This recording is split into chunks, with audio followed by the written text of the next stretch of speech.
Municipal చైర్పర్సన్లు, మేయర్లు, ఈరోజు మీ అందరితో ఈ సమావేశం జరుపుకోవడం నిజంగా చాలా సంతోషంగా ఉంది. స్థానిక సంస్థలకు సంబంధించిన ఎన్నికలు జరిగినప్పుడు మన party YSR Congress party clean sweep చేసినాం. దాదాపుగా జెడ్పీటీసీలు లెక్కే చూసుకుంటే దాదాపుగా 46 చోట్ల ఎన్నికలు జరిగితే 44 చోట్ల మన పార్టీనే గెలిచిన పరిస్థితుల మధ్య ఎన్నికలు జరగడం జరిగింది. ఎంపీపీల పరిస్థితి చూసినా అదే మాదిరిగానే కనిపిస్తాం, ఎంపీటీసీల పరిస్థితులు చూసినా అదే మాదిరిగా కనిపిస్తాం. దేవుడు దయతో గొప్ప విజయాన్ని కూడా మనం చెవి చూసాం. ఈరోజు ఎక్కడ చూసినా కూడా ఈరోజు రెడ్ బుక్ రాజ్యాంగం జరుగుతూ ఉంది. ఎక్కడ చూసినా కూడా ప్రజలకు మంచి చేశాం కాబట్టి ప్రజల దగ్గరికి వెళ్ళి మాకు ఓటు వేయండి అని అడిగే పరిస్థితి ఎక్కడా కూడా తెలుగుదేశం పార్టీకి లేదు. ఈరోజు ఎక్కడ చూసినా కూడా వ్యవస్థలన్నీ కూడా కుప్పకూలిపోయిన పరిస్థితులు కనిపిస్తూ ఉన్నాయి. మన ప్రభుత్వం చంద్రబాబు నాయుడు గారి ప్రభుత్వానికి మధ్య కంపారిజన్ ప్రతి ఇంట్లో కూడా వెంటనే ఇప్పటికీ చర్చ మొదలైంది. మన ప్రభుత్వ హయాంలో ఎలా ఉండేది, ఈరోజు చంద్రబాబు నాయుడు గవర్నమెంట్ వచ్చిన తర్వాత ఈ 6 నెలల కాలంలో ప్రభుత్వం ఎలా పనిచేస్తూ ఉంది అన్నది ప్రతి ఇంట్లో కూడా ఇప్పటికే చర్చ మొదలైంది.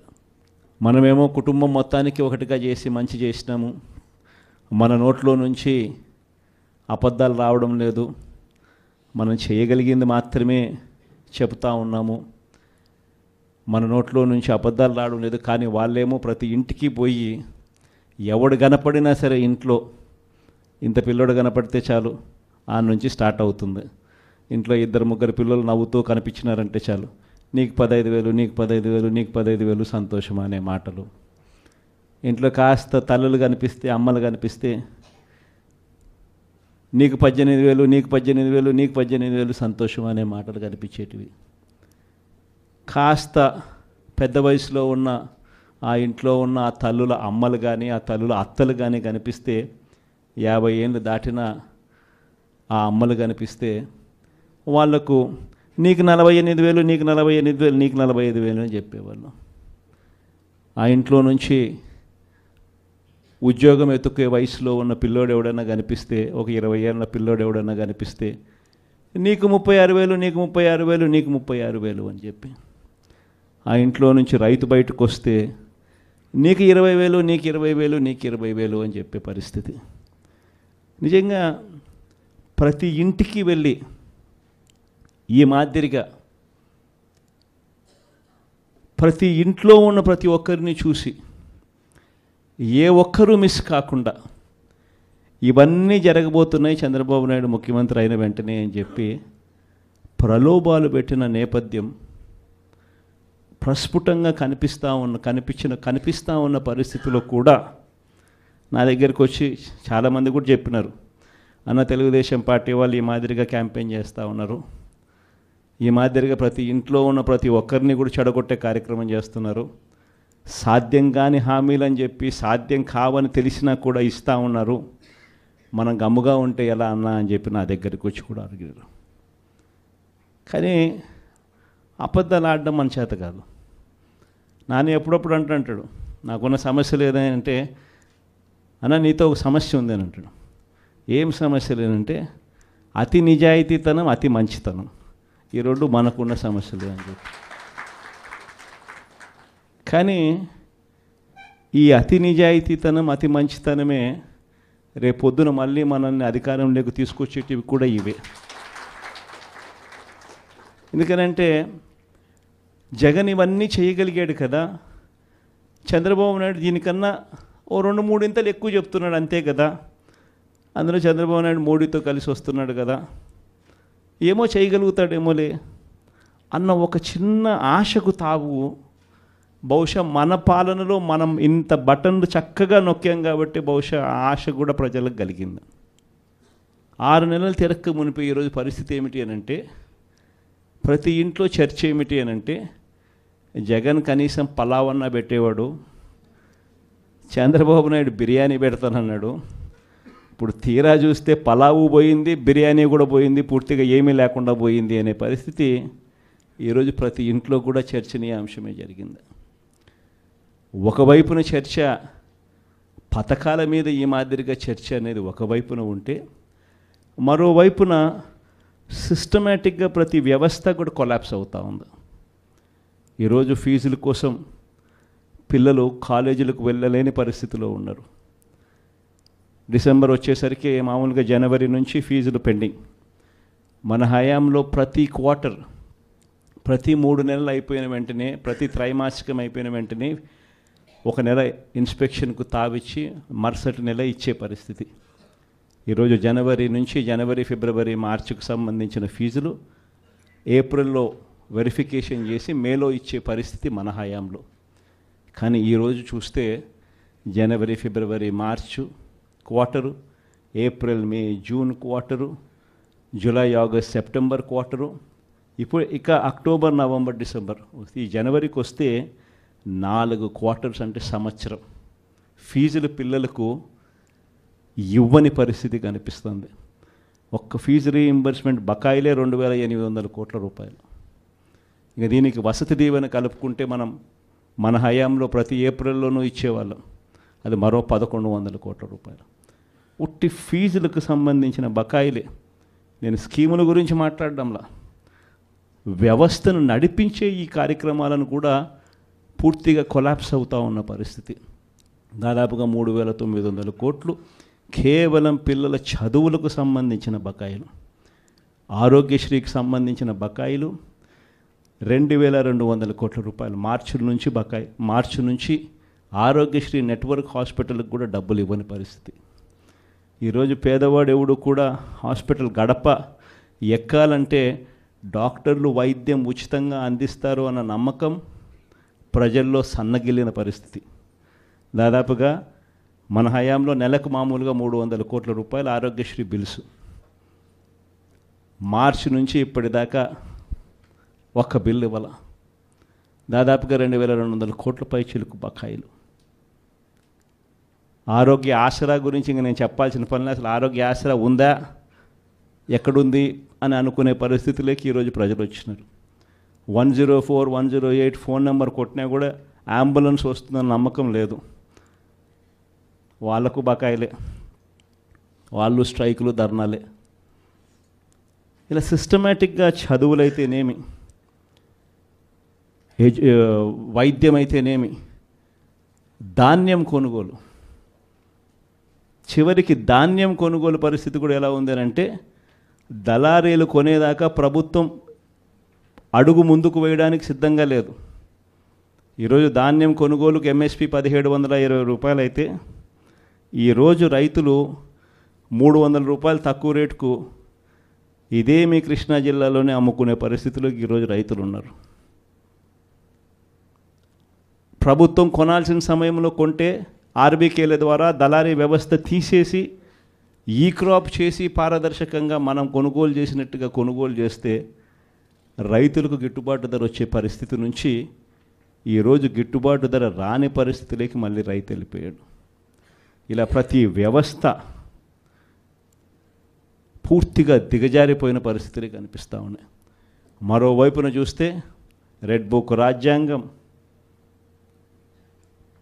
దొంగ కేసులు పెట్టడం, ప్రభుత్వాన్ని ఎవరైనా కూడా విమర్శిస్తూ పోస్టింగులు చేసినా లేదా ఫార్వర్డ్ చేసినా కూడా కేసులు పెట్టే అధ్వానమైన పరిస్థితులకి ఈరోజు చూస్తూ ఉన్నాం. ఇవన్నీ కూడా జరుగుతూ ఉన్నాయి. కానీ తప్పెక్కడ చేస్తూ ఉన్నాడు చంద్రబాబు నాయుడు అని అంటే, ఒకవైపున మంచి చేయకపోగా మరోవైపు ప్రశ్నించే గొంతును అణిచివేయాలని చెప్పి విశ్వరూపాన్ని చూపించడం చంద్రబాబు చేస్తూ ఉన్న తప్పు. మామూలుగా 6 నెలలకు ప్రభుత్వ వ్యతిరేకత ఈ స్థాయిలో ఉండాలి అని అనుకుంటే, చంద్రబాబు నాయుడు గారు ఈ 6 నెలల కాలంలో ఈ స్థాయికి వెళ్ళిపోయింది. క్యారెక్టర్ అన్నది, క్రెడిబిలిటీ అన్నది, విశ్వసనీయత అన్నది ఒక్కసారి మనం పడేసినామనంటే మళ్ళీ ఏరుకోవడం కష్టం. కష్టకాలంలో ఉన్నప్పుడే మనకు అదొక పరీక్ష. ఏ రోజైనా కూడా ఎల్లకాలం కష్టాలు ఉండవు. ఒక చీకటి వచ్చిన తర్వాత పగలు రాక తప్పదు. ఇది మనకు సృష్టి నేర్పిన రహస్యం. కాబట్టి ఖచ్చితంగా ఇది గుర్తుపెట్టుకోండి. కష్టాల్లో ఉన్నప్పుడు మనం గట్టిగా పోరాటం చేయగలిగితే మనం మళ్ళీ తిరిగి నిలబడగలుగుతామన్నది మాత్రం ఖచ్చితంగా గుర్తుపెట్టుకోండి. ఈ సంక్రాంతి తర్వాత నేను కూడా ఇక జిల్లాల బాట పడతాను. ఇనిషియలీ ప్రతి బుధవారము గురువారము బహుశా జనవరి నెలాఖరు నుంచి మొదలు పెడతాను అనుకుంటున్నా. ప్రతి వారం బుధవారం గురువారం నేను కూడా జిల్లాల్లోనే పడుకుంటా. ప్రతి పార్లమెంటు ఒక యూనిట్ కింద తీసుకొని నేనే అక్కడికి వచ్చి నేనే బస చేస్తా. బుధవారం అంతా కార్యకర్తలతో 3 కాన్స్టిట్యున్సీసు, గురువారం అంతా మరో 4 కాన్స్టిట్యున్సీసు కార్యకర్తలతోనే మమేకమయ్యే కార్యక్రమాలు, పూర్తిగా కార్యకర్తలకి కేటాయింపు చేసే కార్యక్రమాలు చేస్తాం. సో అక్కడే ఉంటూ కార్యకర్తలతో మమేకమవుతూ కార్యకర్తలతో తోడుగా ఉండే కార్యక్రమం, కార్యకర్తలకు దగ్గరయ్యే కార్యక్రమం కూడా చేస్తాం. దాంట్లో భాగం కూడా ప్రోగ్రాంలో పేరు కూడా కార్యకర్తలతో జగనన్న పార్టీ బలోపేతానికి దిశానిర్దేశం అనే కార్యక్రమం పేరు కూడా పెట్టి ముందుకు తీసుకొని పోతాం. ఆ ప్రోగ్రాం ఎజెండా, ముఖ్య ఎజెండా ఏమవుతుందనంటే మండలి స్థాయి కల్లా కమిటీలు ఆ లోపలనే ఫామ్ చేయమని చెప్పి మా వాళ్ళందరికీ చెప్పా. జిల్లా అధ్యక్షులకి, సెల్స్కి సంబంధించిన అధ్యక్షులను, పార్టీ పటిష్టత కోసం వీళ్ళన్నీ కూడా ఇప్పుడే కమిటీస్ అన్నీ కూడా ఫామ్ అవుతూ ఉన్నాయి. వీళ్ళందరికీ ఇచ్చిన ఆదేశాలు ఏమిటి అంటే మండలి స్థాయి కల్లా, నా ప్రోగ్రామ్ స్టార్ట్ అయ్యే టయానికల్లా మండలి స్థాయి కల్లా పూర్తిగా అన్ని కమిటీస్ ఫామ్ చేసేయండి అని చెప్పిన. అంటే జిల్లా స్థాయి, నియోజకవర్గం స్థాయి, మండలి స్థాయి. ఆ తర్వాత నా ప్రోగ్రామ్ స్టార్ట్ అయ్యేసరికి మండల స్థాయి నుంచి గ్రామ స్థాయికి పార్టీ వ్యవస్థను బలోపేతం చేసే దిశగా పుష్ చేద్దాము అని చెప్పి నా ప్రోగ్రాంలో పెట్టే కార్యక్రమం చేస్తూ ఉన్నాం. నెక్స్ట్ కార్యక్రమం ఎలా ఉండాలి అని అంటే బూత్ కమిటీస్ దగ్గర నుంచి గ్రామ కమిటీస్ దాకా నేను నా ప్రోగ్రాంలు స్టార్ట్ అవుతే పుష్ చేస్తాం. చివరికి ఏ స్థాయికి మన ప్రోగ్రాములన్నీ కూడా వెళ్ళిపోవాలని అంటే, మన పార్టీ ఏ స్థాయిలోకి ఆర్గనైజ్ స్ట్రక్చర్లోకి వెళ్ళిపోవాలి అని అంటే, రేపొద్దున ప్రతి కార్యకర్త గ్రామ స్థాయి నుంచి ఎమ్మెల్యే, ఎంపీ స్థాయి దాకా కూడా ప్రతి ఒక్కరికి ఒక ఫేస్బుక్ పేజ్ ఉండాలి, ఒక ఇన్స్టాగ్రామ్ పేజ్ ఉండాలి, ఒక వాట్సాప్ ఉండాలి, యూట్యూబ్లో కూడా పోస్టింగ్ చేసేవి ఉండాలి. ఎక్కడ ఏం జరిగినా కానీ టకాన్ తీయడం, పెట్టడం, ఏం చేయాల్సిన పనుల జరుగుతూ ఉన్న అన్యాయాన్ని తీయడం, పెట్టడం. ఏ లెవెల్ ఆఫ్ రెవల్యూషన్ జరుగుతుందనంటే ఒక సంవత్సరం, ఈ నుంచి ఒక సంవత్సరం పోయిన తర్వాత గ్రామంలో చంద్రబాబు నాయుడు గారిని, తెలుగుదేశం పార్టీని క్వశ్చన్ చేస్తూ ప్రతి ఇంట్లో నుంచి వాయిస్ రావాలి. అది మనం చేయాలి, మన కార్యకర్తలతో మనమంతా కలిసికట్టుగా చేయించాలి. ఏమైంది మా సూపర్ 6లు, ఏమైంది మా సూపర్ 7లు, ఏమైంది మాకు చెప్పిన మాటలు అన్న దగ్గర నుంచి ప్రశ్నల వర్షం మొదలవుతే, ఏమైంది మా స్కూలు, ఏమైంది మా హాస్పిటలు, ఏమైంది మా పంటల కొనుగోలు పరిస్థితి, ఏమైంది మా ఆర్బీకే కాడికి ప్రతి ప్రశ్న ప్రతి గ్రామం నుంచి కూడా లేయాలి. ఇవన్నీ కూడా రాబోయే రోజుల్లో అడుగులు వేగంగా వేస్తూ ముందుకు పడాలి. ఇది జరగాలి అని అంటే క్రియాశీలకంగా మండల స్థాయిలో ఆ పాత్ర, మున్సిపాలిటీ స్థాయిలోనూ, మండల స్థాయిలోనూ, మున్సిపాలిటీ వార్డ్ స్థాయిలోనూ మీరు చేయబోయేది చాలా చాలా క్రిటికల్ రోల్ అవుతుంది. లాస్ట్ టైం మనకు 151 ఎమ్మెల్యేలు మనకు వచ్చినాయి. ఈసారి 151 కాదు, తెలుగుదేశం పార్టీని ఈసారి సింగిల్ డిజిట్లకే కన్ఫైన్ చేసే పరిస్థితిలోకి తీసుకొని రావాలి. ఖచ్చితంగా దేవుడు మనతో ఈ పని చేయిస్తాడన్న నమ్మకం నాకుంది. ఎందుకంటే మంచి చేసిన మనకే ఈ పరిస్థితి ఉన్నప్పుడు, ఏ మంచి చేయకుండా కేవలం అబద్ధాలు, మోసాలు చెప్పినప్పుడు ఆ మోసం అన్నది, ఆ అబద్ధం అన్నది కోపం కింద మారక తప్పదు. ఆ కోపం రెట్టింపు అవుతుంది. ఆ కోపం ఒకవైపున రెట్టింపు అవుతుంది, ఒకవైపున మన మీద ప్రేమ అభిమానాలు అంతే స్థాయిలో రెట్టింపు అవుతాయి ఇటువైపున. కాబట్టి ఖచ్చితంగా ఆ రోజు కూడా ఖచ్చితంగా మనం అంతా కూడా ఖచ్చితంగా చూస్తామని కూడా ఖచ్చితంగా దేవుని మీద నమ్మకంతో నేను చెప్తా ఉన్నా. ఇవన్నీ మీతో పంచుకున్నందుకు చాలా సంతోషంగా ఉంది. ఇదే కృష్ణా ఉమ్మడి జిల్లాకు సంబంధించి ఎంపీపీలు, జెడ్పీటీసీలు, మున్సిపల్ చైర్పర్సన్లు, మేయర్లు, ఈరోజు మీ అందరితో ఈ సమావేశం జరుపుకోవడం నిజంగా చాలా సంతోషంగా ఉంది. స్థానిక సంస్థలకు సంబంధించిన ఎన్నికలు జరిగినప్పుడు మన party YSR Congress party clean sweep చేసినాం. దాదాపుగా జెడ్పీటీసీలు లెక్కే చూసుకుంటే దాదాపుగా 46 చోట్ల ఎన్నికలు జరిగితే 44 చోట్ల మన పార్టీనే గెలిచిన పరిస్థితుల మధ్య ఎన్నికలు జరగడం జరిగింది. ఎంపీపీల పరిస్థితి చూసినా అదే మాదిరిగానే కనిపిస్తాం, ఎంపీటీసీల పరిస్థితులు చూసినా అదే మాదిరిగా కనిపిస్తాం. దేవుడు దయతో గొప్ప విజయాన్ని కూడా మనం చెవి చూసాం. ఈరోజు ఎక్కడ చూసినా కూడా ఈరోజు రెడ్ బుక్ రాజ్యాంగం జరుగుతూ ఉంది. ఎక్కడ చూసినా కూడా ప్రజలకు మంచి చేశాం కాబట్టి ప్రజల దగ్గరికి వెళ్ళి మాకు ఓటు వేయండి అని అడిగే పరిస్థితి ఎక్కడా కూడా తెలుగుదేశం పార్టీకి లేదు. ఈరోజు ఎక్కడ చూసినా కూడా వ్యవస్థలన్నీ కూడా కుప్పకూలిపోయిన పరిస్థితులు కనిపిస్తూ ఉన్నాయి. మన ప్రభుత్వం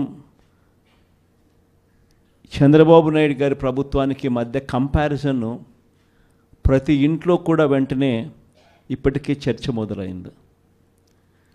మన ప్రభుత్వ హయాంలో ఎలా ఉండేది, ఈరోజు చంద్రబాబు నాయుడు గవర్నమెంట్ వచ్చిన తర్వాత ఈ 6 నెలల కాలంలో ప్రభుత్వం ఎలా పనిచేస్తూ ఉంది అన్నది ప్రతి ఇంట్లో కూడా ఇప్పటికే చర్చ మొదలైంది.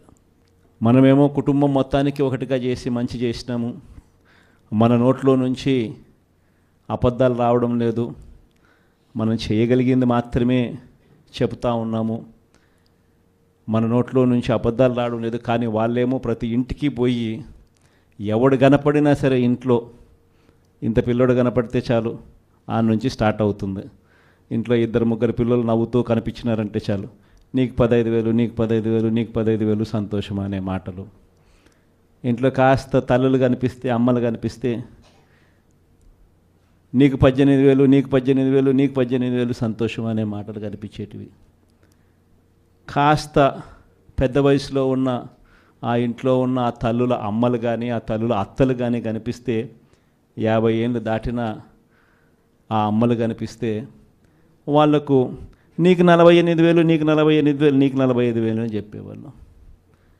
ఆ ఇంట్లో నుంచి ఉద్యోగం ఎత్తుకే వయసులో ఉన్న పిల్లోడు ఎవడన్నా కనిపిస్తే, ఒక 20 ఏళ్ళ పిల్లోడు ఎవడన్నా కనిపిస్తే నీకు 36,000, నీకు 36,000, నీకు 36,000 అని చెప్పి. ఆ ఇంట్లో నుంచి రైతు బయటకు వస్తే నీకు 20,000, నీకు 20,000, నీకు 20,000 అని చెప్పే పరిస్థితి. నిజంగా ప్రతి ఇంటికి వెళ్ళి ఈ మాదిరిగా ప్రతి ఇంట్లో ఉన్న ప్రతి ఒక్కరిని చూసి ఏ ఒక్కరూ మిస్ కాకుండా ఇవన్నీ జరగబోతున్నాయి చంద్రబాబు నాయుడు ముఖ్యమంత్రి అయిన వెంటనే అని చెప్పి ప్రలోభాలు పెట్టిన నేపథ్యం ప్రస్ఫుటంగా కనిపిస్తూ ఉన్న పరిస్థితిలో కూడా నా దగ్గరికి వచ్చి చాలామంది కూడా చెప్పినారు, అన్న తెలుగుదేశం పార్టీ వాళ్ళు ఈ మాదిరిగా క్యాంపెయిన్ చేస్తూ ఉన్నారు, ఈ మాదిరిగా ప్రతి ఇంట్లో ఉన్న ప్రతి ఒక్కరిని కూడా చెడగొట్టే కార్యక్రమం చేస్తున్నారు, సాధ్యం కాని హామీలు అని చెప్పి సాధ్యం కావని తెలిసినా కూడా ఇస్తూ ఉన్నారు, మనం గమ్ముగా ఉంటే ఎలా అన్నా అని చెప్పి నా దగ్గరికి వచ్చి కూడా అడిగారు. కానీ అబద్ధాలు ఆడడం మన చేత కాదు. నాని ఎప్పుడప్పుడు అంటాడు, నాకున్న సమస్య లేదంటే, అన్న నీతో ఒక సమస్య ఉంది అని అంటాడు. ఏం సమస్య లేదంటే అతి నిజాయితీతనం, అతి మంచితనం, ఈ రెండు మనకున్న సమస్యలు అని చెప్పి. కానీ ఈ అతి నిజాయితీతనం, అతి మంచితనమే రేపొద్దున మళ్ళీ మనల్ని అధికారంలోకి తీసుకొచ్చేటివి కూడా ఇవే. ఎందుకనంటే జగన్ ఇవన్నీ చేయగలిగాడు కదా, చంద్రబాబు నాయుడు దీనికన్నా ఓ 2-3 ఇంతలు ఎక్కువ చెప్తున్నాడు అంతే కదా. అందులో చంద్రబాబు నాయుడు మోడీతో కలిసి వస్తున్నాడు కదా, ఏమో చేయగలుగుతాడేమోలే అన్న ఒక చిన్న ఆశకు తావు బహుశా మన పాలనలో మనం ఇంత బటన్లు చక్కగా నొక్కాం కాబట్టి బహుశా ఆశ కూడా ప్రజలకు కలిగింది. 6 నెలలు తిరక్క మునిపి ఈరోజు పరిస్థితి ఏమిటి అనంటే, ప్రతి ఇంట్లో చర్చ ఏమిటి అనంటే, జగన్ కనీసం పలావన్నా పెట్టేవాడు, చంద్రబాబు నాయుడు బిర్యానీ పెడతానన్నాడు. ఇప్పుడు తీరా చూస్తే పలావు పోయింది, బిర్యానీ కూడా పోయింది, పూర్తిగా ఏమీ లేకుండా పోయింది అనే పరిస్థితి ఈరోజు ప్రతి ఇంట్లో కూడా చర్చనీయాంశమే జరిగింది. ఒకవైపున చర్చ పథకాల మీద ఈ మాదిరిగా చర్చ అనేది ఒకవైపున ఉంటే, మరోవైపున సిస్టమేటిక్గా ప్రతి వ్యవస్థ కూడా కొలాప్స్ అవుతూ ఉంది. ఈరోజు ఫీజుల కోసం పిల్లలు కాలేజీలకు వెళ్ళలేని పరిస్థితిలో ఉన్నారు. డిసెంబర్ వచ్చేసరికి మామూలుగా జనవరి నుంచి ఫీజులు పెండింగ్. మన హయాంలో ప్రతి క్వార్టర్, ప్రతి 3 నెలలు అయిపోయిన వెంటనే, ప్రతి త్రైమాసికం అయిపోయిన వెంటనే ఒక నెల ఇన్స్పెక్షన్కు తావిచ్చి మరుసటి నెల ఇచ్చే పరిస్థితి. ఈరోజు జనవరి నుంచి ఫిబ్రవరి, మార్చికి సంబంధించిన ఫీజులు ఏప్రిల్లో వెరిఫికేషన్ చేసి మేలో ఇచ్చే పరిస్థితి మన హయాంలో. కానీ ఈరోజు చూస్తే జనవరి, ఫిబ్రవరి, March quarter, April, May, June quarter, July, August, September quarter, ఇప్పుడు ఇక అక్టోబర్, నవంబర్, డిసెంబర్. ఈ జనవరికి వస్తే 4 క్వార్టర్స్ అంటే సంవత్సరం ఫీజులు పిల్లలకు ఇవ్వని పరిస్థితి కనిపిస్తుంది. ఒక్క ఫీజు రీయింబర్స్మెంట్ బకాయిలే 2,800 కోట్ల రూపాయలు. ఇక దీనికి వసతి దీవెన కలుపుకుంటే మన హయాంలో ప్రతి ఏప్రిల్లోనూ ఇచ్చేవాళ్ళం, అది మరో 1,100 కోట్ల రూపాయలు. ఉట్టి ఫీజులకు సంబంధించిన బకాయిలే. నేను స్కీముల గురించి మాట్లాడడంలా, వ్యవస్థను నడిపించే ఈ కార్యక్రమాలను కూడా పూర్తిగా కొలాప్స్ అవుతూ ఉన్న పరిస్థితి. దాదాపుగా 3,900 కోట్లు కేవలం పిల్లల చదువులకు సంబంధించిన బకాయిలు. ఆరోగ్యశ్రీకి సంబంధించిన బకాయిలు 2,200 కోట్ల రూపాయలు మార్చి నుంచి ఆరోగ్యశ్రీ నెట్వర్క్ హాస్పిటల్కి కూడా డబ్బులు ఇవ్వని పరిస్థితి. ఈరోజు పేదవాడు ఎవడు కూడా హాస్పిటల్ గడప ఎక్కాలంటే డాక్టర్లు వైద్యం ఉచితంగా అందిస్తారు అన్న నమ్మకం ప్రజల్లో సన్నగిల్లిన పరిస్థితి. దాదాపుగా మన హయాంలో నెలకు మామూలుగా 300 కోట్ల రూపాయలు ఆరోగ్యశ్రీ బిల్సు. మార్చి నుంచి ఇప్పటిదాకా ఒక్క బిల్లు ఇవ్వాల. దాదాపుగా 2,200 కోట్ల పైచిలకు బకాయిలు. ఆరోగ్య ఆసరా గురించి ఇంక నేను చెప్పాల్సిన పనిలే. అసలు ఆరోగ్య ఆసరా ఉందా, ఎక్కడుంది అని అనుకునే పరిస్థితులకి ఈరోజు ప్రజలు వచ్చినారు. 104, 108 ఫోన్ నెంబర్ కొట్టినా కూడా అంబులెన్స్ వస్తుందన్న నమ్మకం లేదు. వాళ్లకు బకాయిలే, వాళ్ళు స్ట్రైకులు, ధర్నాలే. ఇలా సిస్టమేటిక్గా చదువులైతేనేమి, వైద్యం అయితేనేమి, ధాన్యం కొనుగోలు, చివరికి ధాన్యం కొనుగోలు పరిస్థితి కూడా ఎలా ఉంది అంటే, దళారీలు కొనేదాకా ప్రభుత్వం అడుగు ముందుకు వేయడానికి సిద్ధంగా లేదు. ఈరోజు ధాన్యం కొనుగోలుకు ఎంఎస్పి 1,720 రూపాయలు అయితే, ఈరోజు రైతులు 300 రూపాయలు తక్కువ రేటుకు ఇదే మీ కృష్ణా జిల్లాలోనే అమ్ముకునే పరిస్థితిలోకి ఈరోజు రైతులు ఉన్నారు. ప్రభుత్వం కొనాల్సిన సమయంలో కొంటే ఆర్బీకేల ద్వారా దళారీ వ్యవస్థ తీసేసి ఈ క్రాప్ చేసి పారదర్శకంగా మనం కొనుగోలు చేసినట్టుగా కొనుగోలు చేస్తే రైతులకు గిట్టుబాటు ధర వచ్చే పరిస్థితి నుంచి ఈరోజు గిట్టుబాటు ధర రాని పరిస్థితిలోకి మళ్ళీ రైతు వెళ్ళిపోయాడు. ఇలా ప్రతి వ్యవస్థ పూర్తిగా దిగజారిపోయిన పరిస్థితులు కనిపిస్తూ ఉన్నాయి. మరోవైపున చూస్తే రెడ్ బుక్ రాజ్యాంగం, దొంగ కేసులు పెట్టడం, ప్రభుత్వాన్ని ఎవరైనా కూడా విమర్శిస్తూ పోస్టింగులు చేసినా లేదా ఫార్వర్డ్ చేసినా కూడా కేసులు పెట్టే అధ్వానమైన పరిస్థితులకి ఈరోజు చూస్తూ ఉన్నాం. ఇవన్నీ కూడా జరుగుతూ ఉన్నాయి. కానీ తప్పెక్కడ చేస్తూ ఉన్నాడు చంద్రబాబు నాయుడు అని అంటే, ఒకవైపున మంచి చేయకపోగా మరోవైపు ప్రశ్నించే గొంతును అణిచివేయాలని చెప్పి విశ్వరూపాన్ని చూపించడం చంద్రబాబు చేస్తూ ఉన్న తప్పు. మామూలుగా 6 నెలలకు ప్రభుత్వ వ్యతిరేకత ఈ స్థాయిలో ఉండాలి అని అనుకుంటే చంద్రబాబు నాయుడు గారి 6 నెలల కాలంలో ఈ స్థాయికి వెళ్ళిపోయింది. క్యారెక్టర్ అన్నది, క్రెడిబిలిటీ అన్నది, విశ్వసనీయత అన్నది ఒక్కసారి మనం పడేసినామనంటే మళ్ళీ ఏరుకోవడం కష్టం. కష్టకాలంలో ఉన్నప్పుడే మనకు అదొక పరీక్ష. ఏ రోజైనా కూడా ఎల్లకాలం కష్టాలు ఉండవు. ఒక చీకటి వచ్చిన తర్వాత పగలు రాక తప్పదు. ఇది మనకు సృష్టి నేర్పిన రహస్యం. కాబట్టి ఖచ్చితంగా ఇది గుర్తుపెట్టుకోండి.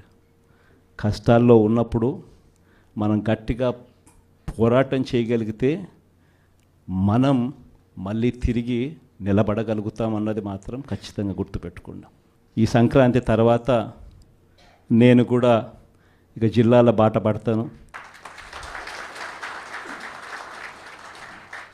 ఇనిషియలీ ప్రతి బుధవారము గురువారము బహుశా జనవరి నెలాఖరు నుంచి మొదలు పెడతాను అనుకుంటున్నా. ప్రతి వారం బుధవారం గురువారం నేను కూడా జిల్లాల్లోనే పడుకుంటా. ప్రతి పార్లమెంటు ఒక యూనిట్ కింద తీసుకొని నేనే అక్కడికి వచ్చి నేనే బస చేస్తా. బుధవారం అంతా కార్యకర్తలతో 3 కాన్స్టిట్యున్సీసు, గురువారం అంతా మరో 4 కాన్స్టిట్యున్సీసు కార్యకర్తలతోనే మమేకమయ్యే కార్యక్రమాలు, పూర్తిగా కార్యకర్తలకి కేటాయింపు చేసే కార్యక్రమాలు చేస్తాం. సో అక్కడే ఉంటూ కార్యకర్తలతో మమేకమవుతూ కార్యకర్తలతో తోడుగా ఉండే కార్యక్రమం, కార్యకర్తలకు దగ్గరయ్యే కార్యక్రమం కూడా చేస్తాం. దాంట్లో భాగం కూడా ప్రోగ్రాంలో పేరు కూడా కార్యకర్తలతో జగనన్న పార్టీ బలోపేతానికి దిశానిర్దేశం అనే కార్యక్రమం పేరు కూడా పెట్టి ముందుకు తీసుకొని పోతాం. ఆ ప్రోగ్రాం ఎజెండా, ముఖ్య ఎజెండా ఏమవుతుందనంటే మండలి స్థాయి కల్లా కమిటీలు ఆ లోపలనే ఫామ్ చేయమని చెప్పి మా వాళ్ళందరికీ చెప్పా. జిల్లా అధ్యక్షులకి, సెల్స్కి సంబంధించిన అధ్యక్షులను, పార్టీ పటిష్టత కోసం వీళ్ళన్నీ కూడా ఇప్పుడే కమిటీస్ అన్నీ కూడా ఫామ్ అవుతూ ఉన్నాయి. వీళ్ళందరికీ ఇచ్చిన ఆదేశాలు ఏమిటంటే మండలి స్థాయి కల్లా, నా ప్రోగ్రాం స్టార్ట్ అయ్యే టయానికల్లా మండలి స్థాయి కల్లా పూర్తిగా అన్ని కమిటీస్ ఫామ్ చేసేయండి అని చెప్పిన. అంటే జిల్లా స్థాయి, నియోజకవర్గం స్థాయి, మండలి స్థాయి. ఆ తర్వాత నా ప్రోగ్రాం స్టార్ట్ అయ్యేసరికి మండలి స్థాయి నుంచి గ్రామ స్థాయికి పార్టీ వ్యవస్థను బలోపేతం చేసే దిశగా పుష్ చేద్దాము అని చెప్పి నా ప్రోగ్రాంలో పెట్టే కార్యక్రమం చేస్తూ ఉన్నాం. నెక్స్ట్ కార్యక్రమం ఎలా ఉండాలి అని అంటే బూత్ కమిటీస్ దగ్గర నుంచి గ్రామ కమిటీస్ దాకా నేను నా ప్రోగ్రాంలు స్టార్ట్ అవుతే పుష్ చేస్తాం. చివరికి ఏ స్థాయికి మన ప్రోగ్రాములన్నీ కూడా వెళ్ళిపోవాలనంటే, మన పార్టీ ఏ స్థాయిలోకి ఆర్గనైజ్ స్ట్రక్చర్లోకి వెళ్ళిపోవాలి అని అంటే, రేపొద్దున ప్రతి కార్యకర్త గ్రామ స్థాయి నుంచి ఎమ్మెల్యే, ఎంపీ స్థాయి దాకా కూడా ప్రతి ఒక్కరికి ఒక ఫేస్బుక్ పేజ్ ఉండాలి, ఒక ఇన్స్టాగ్రామ్ పేజ్ ఉండాలి, ఒక వాట్సాప్ ఉండాలి, యూట్యూబ్లో కూడా పోస్టింగ్ చేసేవి ఉండాలి. ఎక్కడ ఏం జరిగినా కానీ టకాన్ తీయడం, పెట్టడం, ఏం చేయాల్సిన పనుల జరుగుతూ ఉన్న అన్యాయాన్ని తీయడం, పెట్టడం. ఏ లెవెల్ ఆఫ్ రెవల్యూషన్ జరుగుతుందనంటే ఒక సంవత్సరం, ఈ నుంచి ఒక సంవత్సరం పోయిన తర్వాత గ్రామంలో చంద్రబాబు నాయుడు గారిని, తెలుగుదేశం పార్టీని క్వశ్చన్ చేస్తూ ప్రతి ఇంట్లో నుంచి వాయిస్ రావాలి. అది మనం చేయాలి. మన కార్యకర్తలతో మనమంతా కలిసికట్టుగా చేయించాలి. ఏమైంది మా సూపర్ 6లు, ఏమైంది మా సూపర్ 7లు, ఏమైంది మాకు చెప్పిన మాటలు అన్న దగ్గర నుంచి ప్రశ్నల వర్షం మొదలవుతే, ఏమైంది మా స్కూలు, ఏమైంది మా హాస్పిటలు, ఏమైంది మా పంటల కొనుగోలు పరిస్థితి, ఏమైంది మా ఆర్బీకే కాడికి ప్రతి ప్రశ్న ప్రతి గ్రామం నుంచి కూడా లేయాలి. ఇవన్నీ కూడా రాబోయే రోజుల్లో అడుగులు వేగంగా వేస్తూ ముందుకు పడాలి. ఇది జరగాలి అని అంటే క్రియాశీలకంగా మండల స్థాయిలో ఆ పాత్ర, మున్సిపాలిటీ స్థాయిలోనూ మండల స్థాయిలోనూ మున్సిపాలిటీ వార్డ్ స్థాయిలోనూ మీరు చేయబోయేది చాలా చాలా క్రిటికల్ రోల్ అవుతుంది. లాస్ట్ టైం మనకు 151 ఎమ్మెల్యేలు మనకు వచ్చినాయి. ఈసారి 151 కాదు, తెలుగుదేశం పార్టీని ఈసారి సింగిల్ డిజిట్లకే కన్ఫైన్ చేసే పరిస్థితిలోకి తీసుకొని రావాలి. ఖచ్చితంగా దేవుడు మనతో ఈ పని చేయిస్తాడన్న నమ్మకం నాకుంది. ఎందుకంటే మంచి చేసిన మనకే ఈ పరిస్థితి ఉన్నప్పుడు ఏ మంచి చేయకుండా కేవలం అబద్ధాలు మోసాలు చెప్పినప్పుడు ఆ మోసం అన్నది, ఆ అబద్ధం అన్నది కోపం కింద మారక తప్పదు. ఆ కోపం రెట్టింపు అవుతుంది. ఆ కోపం ఒకవైపున రెట్టింపు అవుతుంది, ఒకవైపున మన మీద ప్రేమ అభిమానాలు అంతే స్థాయిలో రెట్టింపు అవుతాయి ఇటువైపున. కాబట్టి ఖచ్చితంగా ఆ రోజు కూడా ఖచ్చితంగా మనం అంతా కూడా ఖచ్చితంగా చూస్తామని కూడా ఖచ్చితంగా దేవుని మీద నమ్మకంతో నేను చెప్తా ఉన్నా. ఇవన్నీ మీతో పంచుకున్నందుకు చాలా సంతోషంగా ఉంది. ఇది కృష్ణా ఉమ్మడి జిల్లాకు సంబంధించి ఎంపీపీలు, జెడ్పీటీసీలు, మున్సిపల్ చైర్పర్సన్లు, మేయర్లు, ఈరోజు మీ అందరితో ఈ సమావేశం జరుపుకోవడం నిజంగా చాలా సంతోషంగా ఉంది. స్థానిక సంస్థలకు సంబంధించిన ఎన్నికలు జరిగినప్పుడు మన party YSR Congress party clean sweep చేసినాం. దాదాపుగా జెడ్పీటీసీలు లెక్కే చూసుకుంటే దాదాపుగా 46 చోట్ల ఎన్నికలు జరిగితే 44 చోట్ల మన పార్టీనే గెలిచిన పరిస్థితుల మధ్య ఎన్నికలు జరగడం జరిగింది.